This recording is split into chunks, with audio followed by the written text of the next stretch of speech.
आज के इस खास विश्लेषण में स्वागत है। आज हम दुनिया भर में हो रही कुछ बहुत ही अहम घटनाओं की तह तक जाने वाले हैं। महाशक्तियों की कूटनीति से लेकर जीव विज्ञान के एक ऐसे रहस्य तक जो हमारे भविष्य को बदल सकता है। हम हर एक पहलू को तथ्यों की कसौटी पर कसेंगे। तो चलिए बिना किसी देरी के सीधे शुरू करते हैं। आज का हमारा रोड मैप कुछ इस तरह रहेगा। पहले अमेरिका चीन वार्ता पर नजर डालेंगे, फिर मध्य पूर्व के टकराव, पाकिस्तान का नया दांव, यूक्रेन पर रूस का प्रहार और अंत में 200 साल जीने के एक बहुत ही दिलचस्प रहस्य पर बात करेंगे। शुरुआत करते हैं दुनिया की सबसे बड़ी जियोपॉलिटिकल हलचल से, यानी अमेरिका और चीन का तनावपूर्ण शिखर सम्मेलन। अब यहाँ जो बात सबसे ज्यादा ध्यान खींचती है वो है शी जिनपिंग का ये बेबाक बयान, जहां उन्होंने सीधे तौर पर अमेरिका को पतन की ओर अग्रसर राष्ट्र कह दिया। लेकिन सच कहूं तो हैरानी तब हुई जब डोनाल्ड ट्रंप ने भी इस बात पर सहमति जता दी। हालांकि बाद में उन्होंने सोशल मीडिया पर स्पष्ट किया कि उनका मतलब पिछले प्रशासन के 4 सालों से था। और दिलचस्प बात यह है कि ये तनाव सिर्फ बयानों तक ही सीमित नहीं था। न्यूयॉर्क पोस्ट की रिपोर्ट बताती है कि कूटनीतिक प्रोटोकॉल पूरी तरह से चरमरा गया था। ये देखना काफी हैरान करता है कि सुबह प्रेस की भीड़ में अमेरिकी अधिकारी गिर रहे हैं, दोपहर में हथियारों को लेकर हुई बहस के कारण एंट्री 30 मिनट तक रोकी जा रही है और शाम आते आते अमेरिकी पत्रकारों को काफिले में शामिल होने तक से रोक दिया गया। भले ही ट्रंप शी जिनपिंग को एक पूरी तरह से बिजनेस माइंडेड नेता बताकर उनकी तारीफ कर रहे हों, लेकिन बीजिंग ने ताइवान के मुद्दे पर एक बहुत ही सख्त लकीर खींच दी है। उन्होंने साफ चेतावनी दी है कि किसी भी तरह का अमेरिकी हस्तक्षेप सीधे तौर पर एक खुले संघर्ष को जन्म दे सकता है, और ये इस रिश्ते की स्थिरता के लिए एक बहुत बड़ा खतरा है। खैर, अब यहाँ से आगे बढ़ते हैं और देखते हैं कि कूटनीति और सैन्य टकराव की ये स्थिति मध्य पूर्व में किस तरह फैल रही है। इस समय अमेरिकी कूटनीति में एक बहुत ही स्पष्ट दोहरापन देखने को मिल रहा है। एक तरफ तो वो ईरान को पूरी तरह से तबाह करने की गंभीर धमकियां दे रहे हैं, लेकिन वहीं दूसरी तरफ जल्द से जल्द कोई कूटनीतिक समझौता भी करना चाहते हैं। ऐसा शायद इसलिए है क्योंकि यह संघर्ष उनके शुरुआती अनुमानों से कहीं ज्यादा लंबा खिंच चुका है। असल में स्थिति यह है कि अमेरिकी हथियारों का स्टॉक कथित तौर पर कम हो रहा है, जबकि ईरान अपनी नई अंडरग्राउंड मिसाइलें दुनिया को दिखा रहा है। तो अब अमेरिका ने एक नया पैंतरा चला है। उन्होंने IRGC यानी इस्लामिक रेवोल्यूशनरी गार्ड कोर की ड्रोन उत्पादन क्षमताओं को तोड़ने के लिए जानकारी देने वालों को सार्वजनिक रूप से इनाम देने की घोषणा कर दी है। इस बीच इस पूरे तनाव का असर भारत में हुए ब्रिक्स शिखर सम्मेलन में भी साफ नजर आया। मंच पर ही ईरान और UAE के प्रतिनिधि आपस में भिड़ गए। क्षेत्रीय हमलों में शामिल होने के आरोप और इजरायली प्रधानमंत्री की कथित गुप्त UAE यात्रा को लेकर खुली बहस हुई।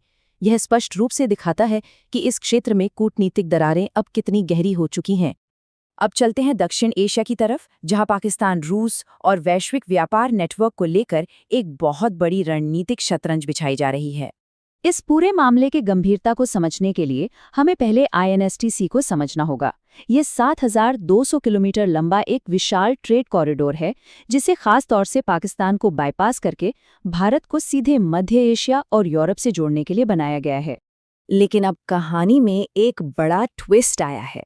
रूस के कजान फोरम में पाकिस्तान ने मांग रख दी कि उनके चीन समर्थित ग्वादर पोर्ट को भी इसी INSTC कॉरिडोर से जोड़ दिया जाए।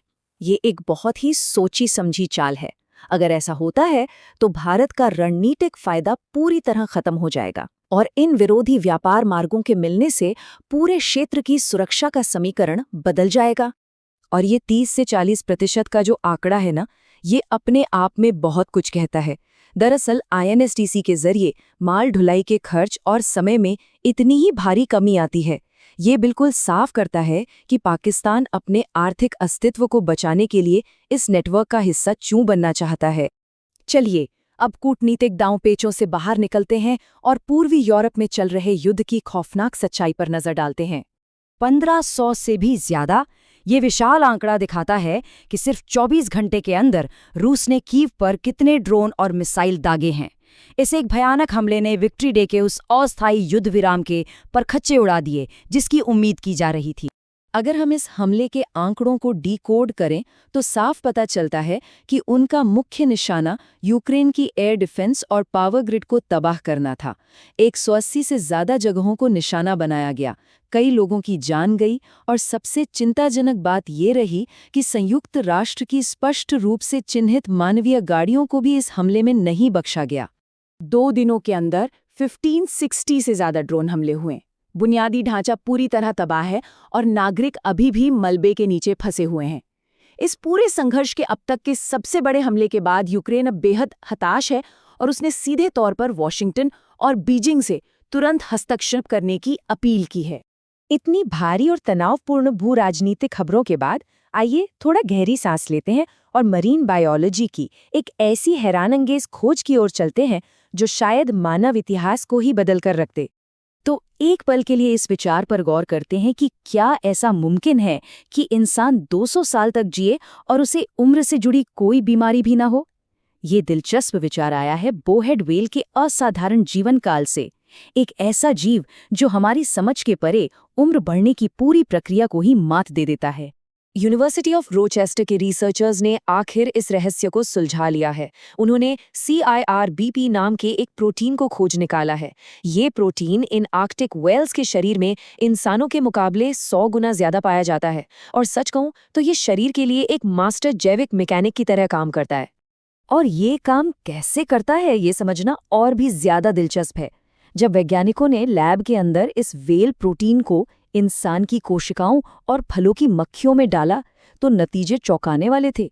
इन कोशिकाओं ने अपने आप ही अपने डैमेज हो रहे DNA की तेजी से मरम्मत करनी शुरू कर दी, जिससे उनके जीवन काल में बहुत बड़ा उछाल देखने को मिला। और चूंकि ये बात सामने आ चुकी है कि आर्कटिक की जमा देने वाली ठंड ही इस चमत्कारी प्रोटीन को एक्टिवेट करती है, तो क्या ये माना जाए कि सिर्फ ठंडे पानी के संपर्क में आना ही हमेशा जवान बने रहने का असली रहस्य हो सकता है? ये हमें ये सोचने पर मजबूर करता है कि जिस अमृत की तलाश सदियों से हो रही है, क्या वो हमेशा से ही दुनिया की इन बर्फीली गहराइयों में छिपा था? ये सच में एक ऐसा सवाल है जो विज्ञान और मानवता के भविष्य को हमेशा के लिए बदल सकता है। इसी के साथ आज का ये विश्लेषण हम यहीं समाप्त करते हैं।